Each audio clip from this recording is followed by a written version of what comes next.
What's going on, everybody? This is Ian Robinson, and welcome back to another Getting Started series. In today's video, we're going to be talking about the brand new 2026.2 ZBrush to Substance Painter Bridge. Let's get into it. The Substance Painter Bridge lives under the texture menu. So if we were to go ahead and dock this on the right-hand side, and we were to scrub on down to the bottom, we'd actually see a brand new menu called the Substance Bridge. If we go ahead and open up the Substance Bridge, you'll see here that you're greeted with a giant button that says Send to Painter. But before we do that, let's go ahead and cover what the menu offers. The first part of the menu is Subtools, where it says All, Visible, or Active. This is just to pick how you want to send your subtools over. If you want everything, those that are visible or those that are not, select all. If you want only what's visible, meaning only what is visible here with the eyeballs, and then what is active. Next, you'll have a poly paint button. This is if your model actually has poly paint and you would like to send that over. Next, we have smooth normals. This is to make sure that everything looks nice and rounded and looks really beautiful. Of course, if you do want to have some sharp edges, you would turn this off. Next is auto bake. It'll start baking inside a Substance Painter once the model's been sent over. Next, we have force auto wrap. If your model doesn't have UVs or a portion of your model doesn't pertain UVs and you have this turned on, once it sends the Substance Painter, it will go ahead and start unwrapping the parts that do not have UVs. Next on the list, we have subdivision level, and we also have texture sets. Now for subdivision level, the first thing you'll notice is you have two buttons. You have current and then a low to high. The low to high button is turned on by default. This is because if your model has subdivisions like mine currently does, if we come down to geometry and we look at our subdivision levels, I currently have 4. And so my subdivision level 1 would actually be the low poly, and then subdivision level 4 would then be the high polys. All ZBrush will do is go to geometry. It will take a look at subdivision level 1, send that as a low poly to Painter, go ahead and kick the model up to subdivision level 4 or your highest subdivision and send that in the background to Painter to do all the baking. And of course, last but not least is texture sets. This is how ZBrush is going to tell Painter how to break up your model to be viewed as a texture set within Painter. So you can see here I have per subtool as defaulted selected. So this means that if I go to subtool, my walkie-talkie would be one texture set, my virus would be another texture set, and then the vial would be a third texture set, giving me 3 texture sets in total.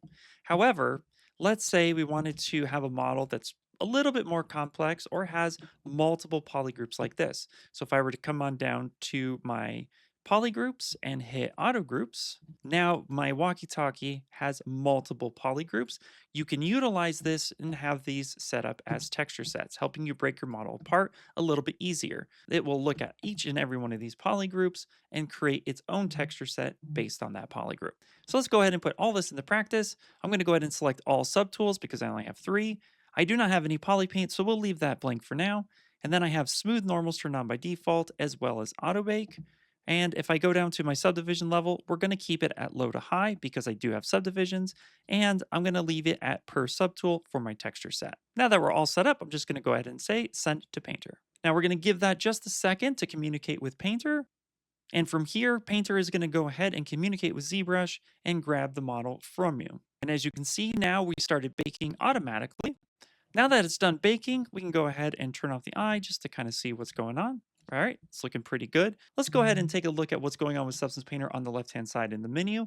Now, we went ahead and worked closely with Adobe and set up a default template that we thought would work well for everybody. But of course, you can come through and change everything as you would like. What we'll notice is that my subtools sent over as texture sets and they are appropriately named vials, virus, and walkie-talkie. We are seeing that it is identifying a ZBrush project underscore high via FBX. And it is also telling you exactly where that is. So in my case, it's on my D drive with, of course, Ian underscore ZBrush underscore settings, Substance Painter, ZBrush project underscore high. This way you can go ahead and find it as you would like. The baking cage is set to automatic experimental, but you can change that to distance space if that is something you're more used to, or you can set it to a custom file, however you would like. I'm just going to leave it here because I think it did a good job. And you'll notice that under match, it's set by mesh name.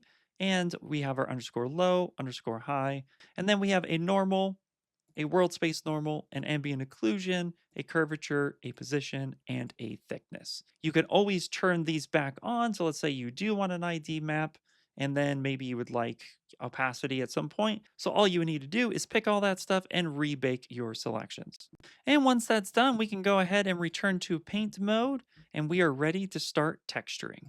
Before we start texturing, if you notice that there was something you would like to change, you can always go back to ZBrush and then make that change. So maybe in this case, I would like to rotate my walkie just a little bit over this way. Not a problem.